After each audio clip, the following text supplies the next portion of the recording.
Hi my dear future doctors, welcome to our channel Make Neat Easy Tamil. நம்ம last வீடியோவில் கொலிஷனோட part 1 பார்த்தோம். இப்போ collision part 2 up to this வரையும் நம்ம complete பண்ணியிருந்தோம். இப்போ தென் அப்ளிகேஷன் 2ல என்ன அப்படின்னு பார்த்தீங்கன்னா M1ங்கிற மாஸ் U1ங்கிற வேகத்தில் மூவ் ஆகுது. M2ங்கிற மாஸ் U2 ஈக்குவல் டு 0 அப்படின்னா என்னென்னா M2 வந்துட்டு நகரவே இல்லை, செகண்ட் மாஸ் அதே இடத்துல தான் இருக்குது. இது வந்து பிஃபோர் கொலிஷன், எப்போங்க ரெண்டும் ஒன்றோட ஒன்று மோதுறதுக்கு முன்னாடி. தென் ஆஃப்டர் கொலிஷன் M1ங்கிறது மாஸ் வந்து V1ங்கிற வேகத்துலேயும் M2ங்கிற மாஸ் V2ங்கிற வேகத்துலேயும் மூவ் ஆகுது. So first momentum before collision P is equal to M1 U1. Kinetic energy before collision K is equal to half M1 U1 square. Then after collision momentum of first body P is equal to M1 V1. P2 is equal to M2 V2. Then kinetic energy of the first body after collision, அதாவது மோதினதுக்கு அப்புறம் மொதல் பாடியோட kinetic energy என்னன்னா K1 is equal to half M1 V1 square. Then second mask K2 is equal to half M2 V2 square. Then இதில் ஒரு இம்பார்ட்டண்ட்டான இருக்குங்க, இந்த டெரிவேஷன்லாம் நீங்கள் கோத்ரூ பண்ணிக்கோங்க, இது நமக்கு தேவை கிடையாது. டைரெக்டாக நீட்டில் என்ன கொஸ்டின் கேட்பாங்க அப்படின்னா fraction of kinetic energy transferred by M1 to M2 அப்படின்னா என்ன அப்படின்னு பார்த்தீங்கன்னா, இப்போ ரெண்டும் மோதி ரெண்டும் வேறு வேகத்தில் மூவ் ஆகிறப்ப ஒரு குறிப்பிட்ட அமௌண்ட் ஆஃப் கைனட்டிக் எனர்ஜி வந்து அந்த மோதுகிற டைமில் ஃபஸ்ட்டு மாஸ்லேருந்து செகண்ட் மாஸ்க்கு ட்ரான்ஸ்ஃபர் ஆகிருக்கும். அந்த கைனட்டிக் எனர்ஜியோட வேல்யூ என்ன, இதுதாங்க கொஸ்டின். டைரெக்டாக நீங்கள் ஃபார்முலாவாகவே ஞாபகம் வச்சுக்கலாம். K1 by K is equal to M1 minus M2 divided by M1 plus M2 the whole square. நான் ஏன் டெரிவேஷன் சொல்லலைன்னா, டெரிவேஷன் சொன்னால் டைம் ஆகும், அண்ட் தென் டெரிவேஷன் நம்ம நீடடும் கிடையாது. நீங்கள் ஒன்ஸ் கோத்ரூ பண்ணி பார்த்துக்கோங்க அதை எப்படி டெரைவ் பண்ணுறது அப்படின்னு சொல்லி. ஏன்னா உங்களுக்கு வந்து நீட்டில் யாருமே வந்து டெரிவேஷன் கேட்க போகிறது கிடையாது. இந்த ஃபார்முலாவை டெரைவ் பண்ணுங்கன்னு உங்கள்கிட்ட யாரும் கேட்க போகிறது கிடையாது. டைரெக்டாக அவங்க என்ன கேட்பாங்கன்னா, ஃபார் எக்ஸாம்பிளுக்கு கொஸ்டின் எப்படி வரும்னு நான் சொல்கிறேன். A particle of mass 5 kg moves with a velocity of 5 meter per second, collides another body of mass 3 kg at rest இப்படின்னு கொடுத்துட்டு, அதே மாதிரி after collision first body moves with some velocity, second body moves with some velocity. Then fraction of kinetic energy transferred by the first mass to the second mass. இப்படி question கேட்டாங்கன்னா டைரெக்டாக நீங்கள் formula வந்து M1 minus M2 divided by M1 plus M2 the whole square அப்படிங்கிறத substitute பண்ணலாம். Another important question என்னென்னு பார்த்தீங்கன்னா, fraction of kinetic energy retained by M2 to M1. First என்ன பண்ணியிருக்கு, கைனட்டிக் எனர்ஜியை கொடுத்துருக்கு. செகண்ட் டைம் ரீட்டைன் எவ்வளோ வந்துட்டு கொடுத்தது போக அது தக்க வச்சிருக்கு, ரீட்டைன் பண்ணியிருக்கு. அதுக்கான ஃபார்முலா என்னென்னு பார்த்தீங்கன்னா K2 by K is equal to 4M1 M2, இது ஸ்கொயர்லங்க, 4M1 M2 by M1 plus M2 the whole square. First formula என்ன, fraction of kinetic energy transferred, அதாவது மோதினதுக்கப்புறம் மொதல் மாஸ்லேருந்து செகண்ட் மாஸ்க்கு எவ்வளோ கைனட்டிக் எனர்ஜி டிரான்ஸ்ஃபர் ஆகிருக்கு, அதாவது மாறி இருக்குது அப்படிங்கிறதுக்கு M1 minus M2 divided by M1 plus M2 the whole square. Second இது வந்துன்னா எவ்வளோ வந்து தக்க வச்சிருக்கு, அதுதான் நான் எழுதியிருக்கேன் பாருங்கள், தக்க வைப்பது ரீட்டைன்னா. அதுக்கான formula K2 by K is equal to 4M1 M2 by M1 plus M2 the whole square. இப்போ நம்ம எக்ஸாம்பிள் என்னென்னு பார்க்க போகிறோம். ஃபஸ்ட்டு பார்த்தீங்கன்னா M1 is equal to M, அதாவது ஃபஸ்ட்டு மாஸோட மாஸ் M1னும் செகண்ட் மாஸோட மாஸ் வந்து NM நம்ம எடுத்துக்க போகிறோம். இப்போ நம்ம ஃபார்முலாவில் தூக்கி சப்ஸ்டியூட் பண்ணோம்னா 4M1 M2 அப்போ 4M into M2க்கு பதிலாக NM divided by M plus NM the whole square. So ரெண்டையும் மல்டிப்ளை பண்ணோம்னா 4NM ஸ்கொயர் டிவைடட் பை, இதில் M ஸ்கொயரை காமனாக வெளியே எடுத்துட்டோம்னா N plus 1 the whole square. So M ஸ்கொயரை கேன்சல் பண்ணி 4N by N plus 1 the whole square. அதுக்கடுத்து என்னென்னா, இப்போ கைனட்டிக் எனர்ஜியை ரீட்டைன் பண்ண மாதிரியே மொமெண்டமும் கண்டிப்பாக ரிட்டைன் ஆயிருக்குமா. ஏன் நம்ம சொல்லியிருக்கோம், எலாஸ்டிக் கொலிஷனில் என்ன சொல்லியிருக்கோம், total momentum before collision is equal to total momentum after collision, total kinetic energy before collision is equal to total kinetic energy after collision. அதாவது law of conservation of energy as well as momentum ரெண்டுமே வந்துட்டு conserved. So fraction of momentum retained by m1க்கு formula பார்த்தீங்கன்னா p1 by p is equal to டேரெக்டாக அதை ஞாபகம் வச்சுக்கோங்க m1 minus m2 divided by m1 plus m2. இது என்னங்க fraction of momentum retained by m1. அதாவது m1ங்கிற மாஸ் எந்த அளவுக்கு மொமெண்டமை ரீடைன் பண்ணியிருக்கு. Then fraction of momentum transferred by first என்ன பார்த்தோம், அந்த இதில் வந்து ஃபஸ்ட்டு இருந்தது ட்ரான்ஸ்ஃபர், செகண்ட் இருந்தது ரீடைன், இதில் first retained, second momentum. So fraction of momentum transferred by m1 to m2னா 2m2 divided by m1 plus m2. டேரெக்டாக இந்த 4 ஃபார்முலாவை நல்லா கிளியராக ஞாபகம் வச்சுக்கோங்க. கொலிஷனில் எலாஸ்டிக் கொலிஷனில் இதை தாண்டி கொஸ்டின்ஸ் வரவே வராதுங்க. நெக்ஸ்ட்டு பார்த்தோம்னா கோஎஃபிஷியன்ட் ஆஃப் ரெஸ்டிடியூஷன். அதுக்காக நான் சொல்கிற மாதிரி கொஸ்டின் வராதுன்னா கம்ப்ளீட்டாக வராதுன்னு சொல்ல முடியாதுங்க. இந்த டாப்பிக்கில் இந்த ஃப்ராக்ஷன் ஆஃப் கைனட்டிக் எனர்ஜி இப்போ நம்ம சொல்கிற டாப்பிக்கில் இந்த ஃபார்முலாவை தாண்டி கொஸ்டின் வராது. இந்த ஃபார்முலாவை அப்ளை பண்ண தெரிஞ்சுக்கங்க, அதை மட்டும் தெரிஞ்சுக்கிட்டால் நல்லா போதும். நம்ம கொஸ்டின்ஸ் கண்டிப்பாக டிஸ்கஸ் பண்ணுவோம். தென் கோஎஃபிஷியன்ட் ஆஃப் ரெஸ்டிடியூஷன். அது என்னங்க கோஎஃபிஷியன்ட் ஆஃப் ரெஸ்டிடியூஷன்? வேல்யூ என்னன்னு பார்த்தீங்கன்னா தாங்க அதோட வேல்யூ. ஃபஸ்ட்டு இந்த கோஎஃபிஷியன்ட் ஆஃப் ரெஸ்டிடியூஷன்னா என்ன, இதை பற்றி நம்ம ஃபஸ்ட்டு தெரியுமோ. Ratio of relative velocity of approach before collision and relative velocity of separation after collision. அது என்ன relative velocity of approach before collision, relative velocity of separation after collision அப்படின்னு கேட்டிங்கன்னா, இப்போது நம்ம ரெண்டு பார்ட்டிகளும் ஃபஸ்ட்டு மோதுறதுக்கு முன்னாடி குறிப்பிட்ட வெலாசிட்டியில் வந்திருக்கும். இப்போ பார்ட்டிக்கல் m1ங்கிறது u1ங்கிற வெலாசிட்டிலையும் பார்ட்டிக்கல் m2ங்கிறது u2ங்கிற வெலாசிட்டிலையும் வந்திருக்கோம்ல பார்த்தீங்களா. ரெண்டும் சேம் டைரக்ஷனாக டிஃப்ரெண்ட் டைரக்ஷனாக? கண்டிப்பாக வந்துட்டு சேம் டைரக்ஷனாக இருந்தாலும் மோதுறதுக்கு சான்ஸ் இருக்குது, டிஃப்ரெண்ட் டைரக்ஷனாக இருந்தாலும் மோதுறதுக்கு சான்ஸ் இருக்குது. ஸோ நம்ம ரிலேட்டிவ் வெலாசிட்டி கண்டுபிடிக்க போகிறோம். ரிலேட்டிவ் வெலாசிட்டினா என்னென்னு டீட்டெயிலாக வந்து நம்ம மோஷன் இன் 1D படிக்கிறப்போ, மோஷன் இன் 2D டைமென்ஷன் படிக்கிறப்பையும் நான் கிளியராக எக்ஸ்பிளைன் பண்ணுறேன். ஃபஸ்ட்டு இப்போதைக்கு ஞாபகம் வச்சுக்க வேண்டியது ரிலேட்டிவ் வெலாசிட்டினா subtraction minus of that velocity. So is equal to direct ஃபார்முலாவாக ஞாபகம் வச்சுக்கோங்க v2 minus v1 divided by u1 minus u2. ஏன்னா relative velocity of approach before collision and relative velocity of separation after collision. So relative velocity of separation after collision, after கொலிஷனுக்கு அப்புறம் ரெண்டும் மோதினதுக்கப்புறம் அதோட velocities என்ன, v1 v2. So is equal to v2 minus v1 divided by u1 minus u2. அந்த coefficient of ரெஸ்டிடியூஷனுக்கு எந்த ஒரு யூனிட்டும் டைமென்ஷனும் கிடையவே கிடையாது. இது மேபி ஒரு தியரி கொஸ்டினாக வந்தாலும் வரலாங்க.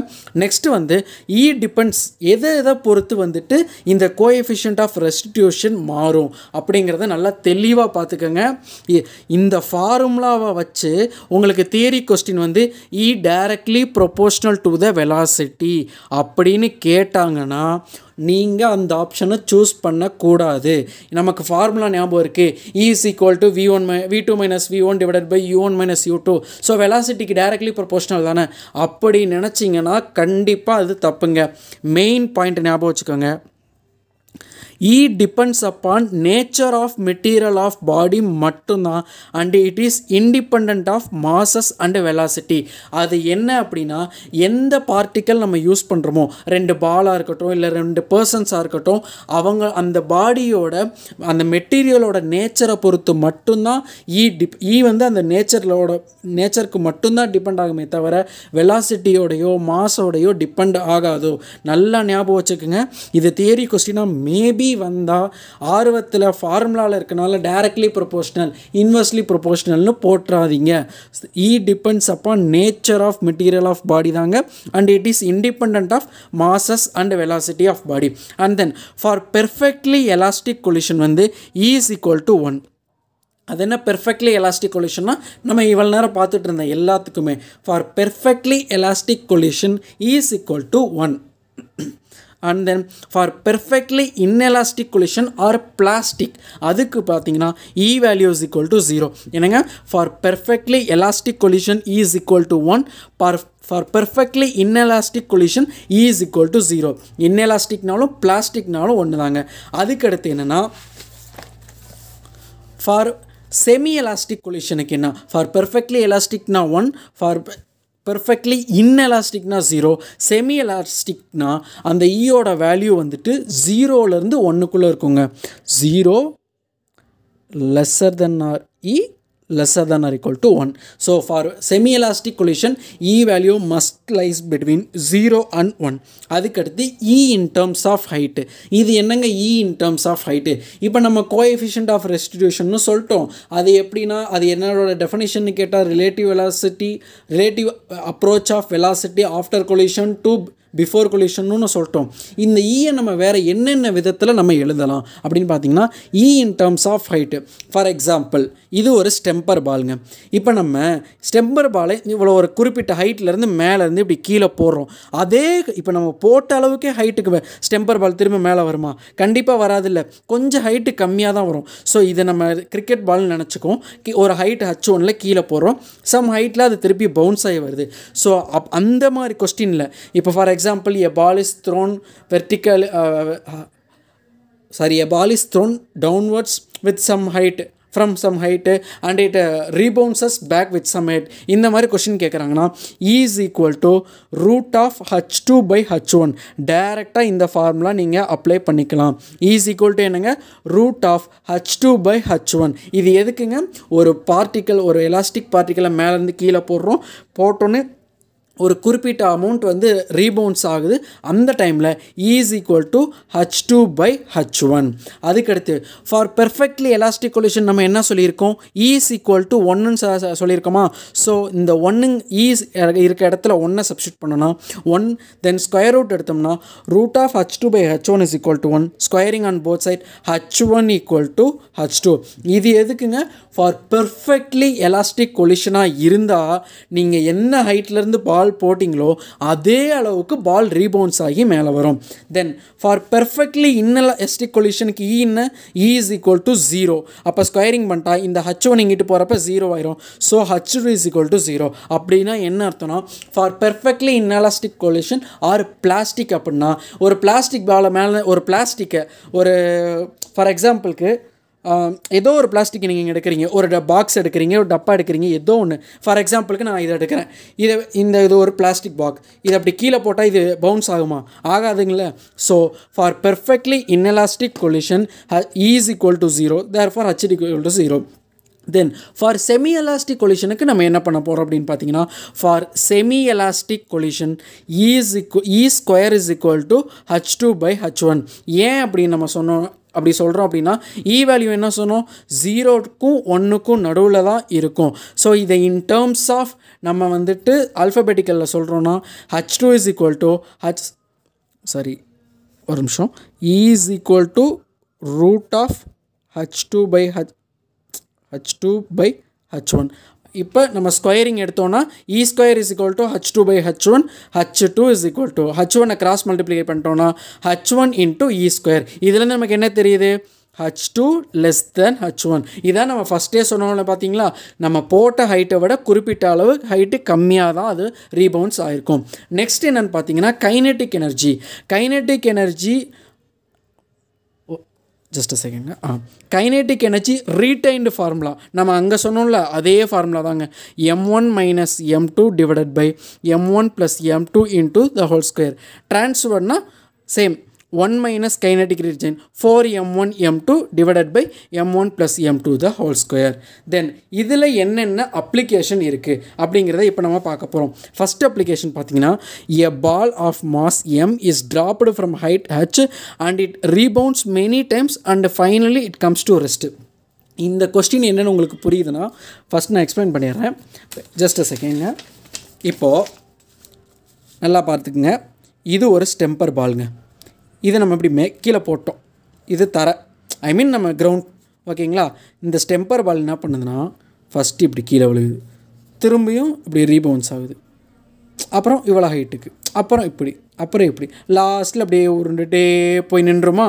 ஸோ இந்த மாதிரி a ball of mass m is dropped from height h and it rebounds many times and finally it comes to rest. அந்த டைமில் ஃபஸ்ட்டு வெலாசிட்டி என்னன்னு நம்ம கண்டுபிடிக்க போகிறோம். வெலாசிட்டிக்கு ஃபார்முலா என்ன?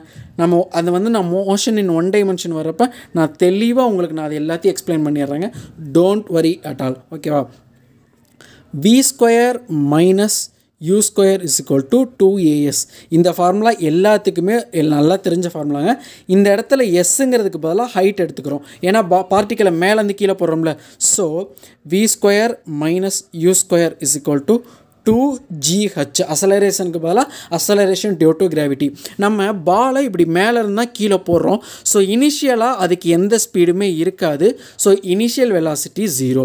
So v square is equal to 2gh, v is equal to root over 2gh.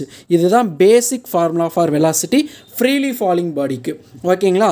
தென் இதில் time பீரியடுக்கான formula இது இப்போதைக்கு ஞாபகம் வச்சுக்கோங்க. இதோட detail explanation motion one dimension நடத்துகிறப்ப நான் சொல்கிறேன், உங்களுக்கு அப்போ ரொம்பவே ஈஸியாக இருக்கும். ஆஃப்டர் n ரீபவுண்ட்ஸ், அதாவது இதே மாதிரி நிறைய டைம் விழுந்து விழுந்து விழுந்து லாஸ்ட்டில் ரெஸ்ட் போது பார்த்தீங்களா, after n rebounds last final height என்னன்னு கேட்டிங்கன்னா e⁻2n into h. டேரெக்டாக ஞாபகம் வச்சுக்கலாங்க இந்த ஃபார்முலாவை. hn is equal to e⁻2n into h. அதே மாதிரி velocity vn is equal to e⁻n into v, tn is equal to e⁻n into t. So ஈஸியாகவே நம்ம ஞாபகம் வச்சுக்கலாம்ல. ஃபஸ்ட்டு நம்ம வெலாசிட்டிக்கும் டைம் பீரியடுக்கும் ஞாபகம் வச்சுட்டா ஹைட்டுக்கு ஒரு 2 மட்டும் மல்டிப்ளை பண்ணுற மாதிரி வரும். vn is equal to en into v, tn is equal to e⁻n into t. இதே ஹைட்டுக்கு மட்டும் e⁻2n into t. இதை மட்டும் டேரெக்டாக ஞாபகம் வச்சுக்கோங்க. அப் டு திஸ் நம்ம இப்போ கம்ப்ளீட் பண்ணிடலாம். Remaining I will continue in the next class. So keep supporting us. And then நான் முன்னாடி சொன்ன மாதிரியே பார்த்தீங்கன்னா யாருக்காவது வந்து home tuition near Coimbatore side or Tiruppur side for need வேணும்னா நீங்கள் தாராளமாக கேட்கலாம். அண்ட் தென் உங்களுக்கு நான் மெட்டீரியல்ஸ் எல்லாமே டெலகிராம் இதில் நான் உங்களுக்கு ப்ரொவைட் பண்ணிடுறோம். So don't worry at all. Within December நம்ம சிலபஸ் கம்ப்ளீட் பண்ணிடலாம். Keep going on my dear future doctors. Thank you.